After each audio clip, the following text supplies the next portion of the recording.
How do we generate answers to questions? All right, that's the question for today. That is the question for number 113 on the list of the 144 fractal faculties of the Tree of Life. If you want to get a complete listing of all 144, just leave me a note in the comment section with your email, and I'll send that out to you for free. Also, you can buy my book called The MASSTree, An Intro to the Tree of Life. That is $10.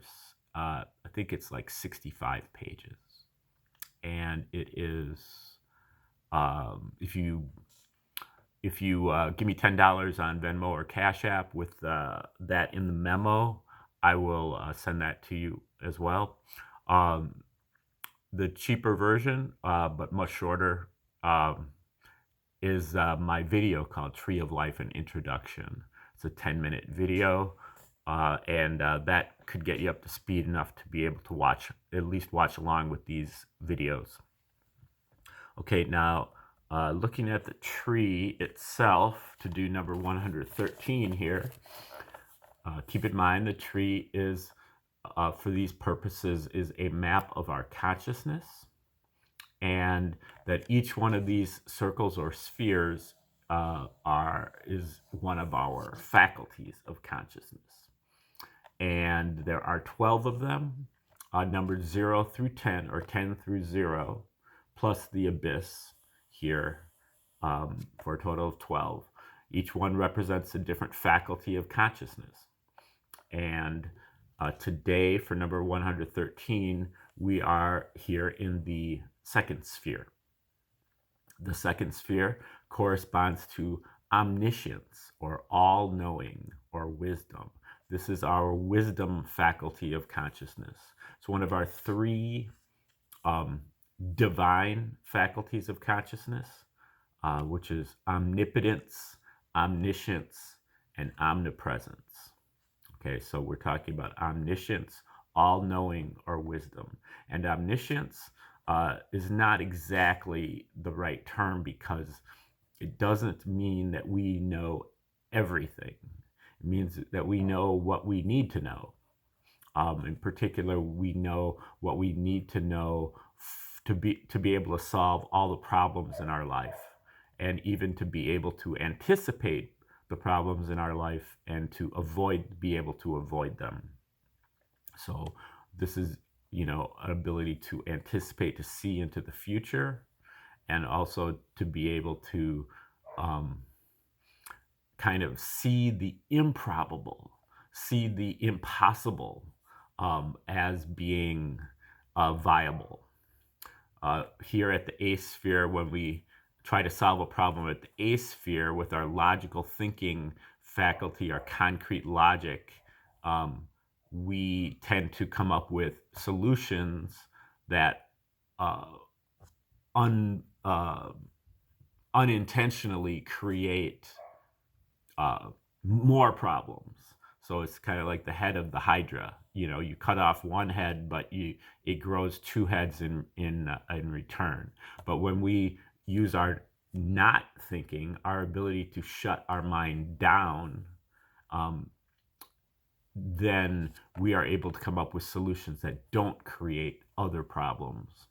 So this is the difference between really thinking and not thinking. This is a meditative skill, to be able to, to either shut our thinking mind down entirely, or at least to be able to have one thought, but not turn that one thought into a train of thought, into a kind of a stream of consciousness, or a daydream, where one thought leads to another, leads to another, leads to another, and you can't even remember what the original thought was by the time that you're done with all that thinking process. And each thought kind of degrades as you move along. You might have a lofty thought at first, but then once your train of thought takes over, gradually, you're into this kind of tense fear, animalistic thinking where everything is like selfish,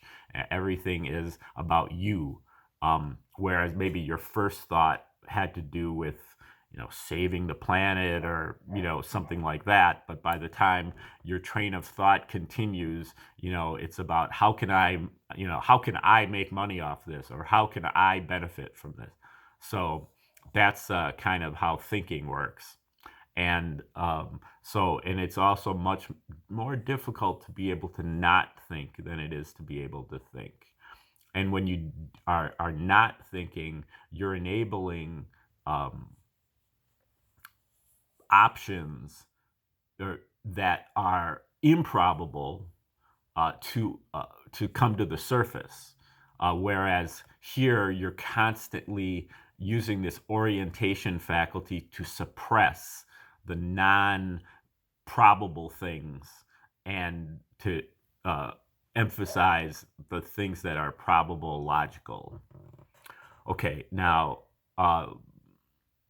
most of us don't really have the wherewithal at this point in our lives to be able to shut down our thinking. We haven't been trained in meditation. We haven't done it for 50 years or 5 lifetimes or whatever that maybe a Buddhist might do. And so there's also something called the surrogate wisdom faculty, or the divination system. That's what we're going to be talking about today. And that is to be able to use like a deck of cards, tarot deck, or some kind of drawing lots or cowrie shells to allow the creator of the universe, the higher self, to communicate with us about specific problems that we have. So we can ask questions of the oracle and or the divination system and get answers. Now, we also have to be able to translate those answers properly, and that's also another story. So, but that is the primary process for people who are free will actors, who have these questions in their lives, but don't have the facility to be able to directly deal with them because they don't have enough control over their mind. Okay, so the second sphere is one of our 12 aspects of consciousness.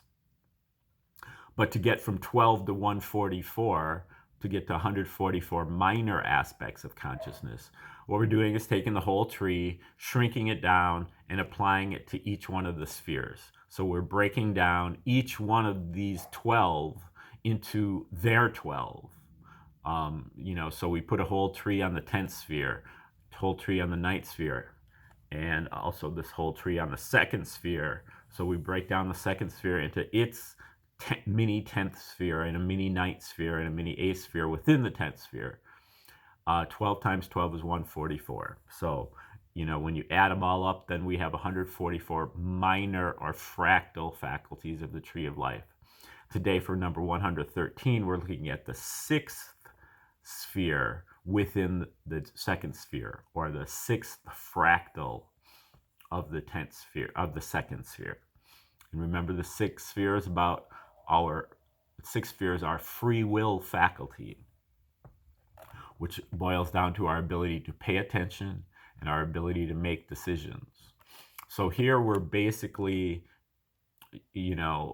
allowing the 2nd sphere, the wisdom faculty, to be able to help us in making decisions. And that's what we're talking about here for number 113. It's called oracle function. Stage number 113 is about generating solutions to problems afflicting aspirants in the moment. This function is usually handled by a wise elder and or a divination system, which tunes into the natural rhythms through random chance events, such as picking cards, throwing lots, picking cowrie shells, allowing for divine answers. oracle function. Wisdom consciousness flows through its 32 pathways plus 0 in 2 directions. So that ends up 32 times 2, 2 to the 6th power, which is 64. Just like the I Ching Oracle of China, for example. The oracle simultaneously evaluates concepts, ideas, beliefs, behavioral shaping factors, and spiritual practices. The oracle is a means of quantifying ideas and beliefs. And indeed, the tree of life itself is also a means of quantifying ideals and beliefs to turn them into numbers. Just pick a card and put it back. Then you may have to pick another card after an invocation. Lay them out in an array screening gives a reading if we can extract the meaning. Oracles are vehicles for the creator to speak through, channels for transmission. They raise possibilities, they raise plausibilities up to the level of facts, reversing the interregional ratio.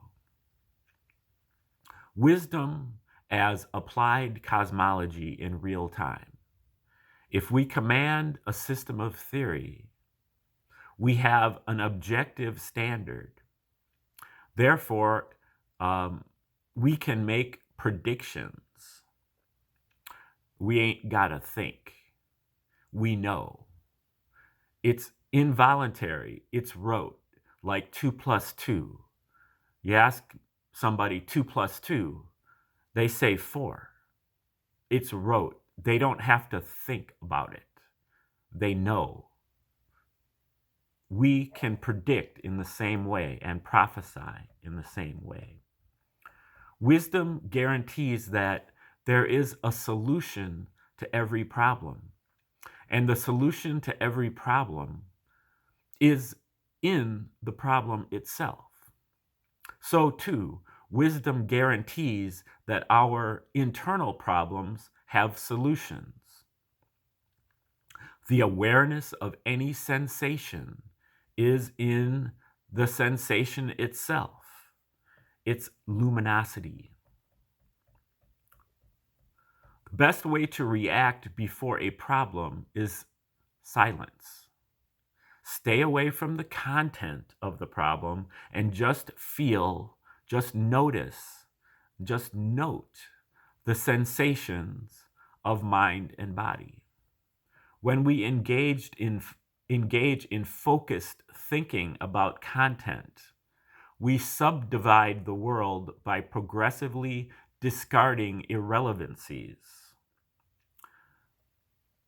And in there, which allows us or enables us or causes us to misjudge relevancy and assume an unbroken chain of thought.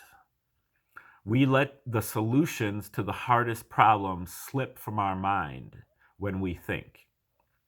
Solutions come not by thinking, but by not thinking, without going through sequential thought activity. Instead, we solve problems by doubting the qualities or the content within things. Doubt the qualities and focus on the relation of the state of our spirit in relation to the thing. The oracle reflects a science of living, a system of equations based on their relative place in time and space. What you pick determines the orientation, the frequency, the angle, the tangent value, the configuration or structure. There has to be plenty of preparation, but the oracle is birthed in a series of involuntary downloads. Download our own spiritual computer from the master computer of the Creator.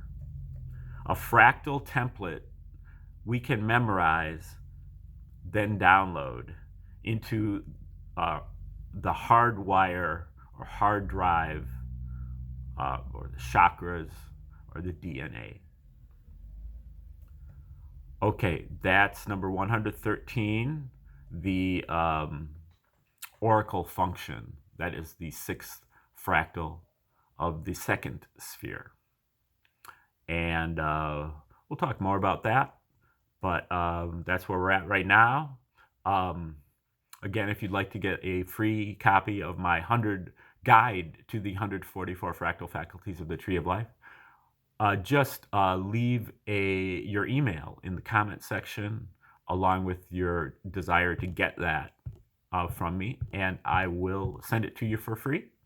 You can buy my book on the by sending me $10 on Cash App or Venmo, and put that in the memo that you like my book. I'll send that to you. Also, just stay tuned for more videos on this channel. Number 114 will be coming up by tomorrow, and other stuff will be in the offing too on this channel. So thanks for sticking around to the end of the video, and have a great day. We will see you soon.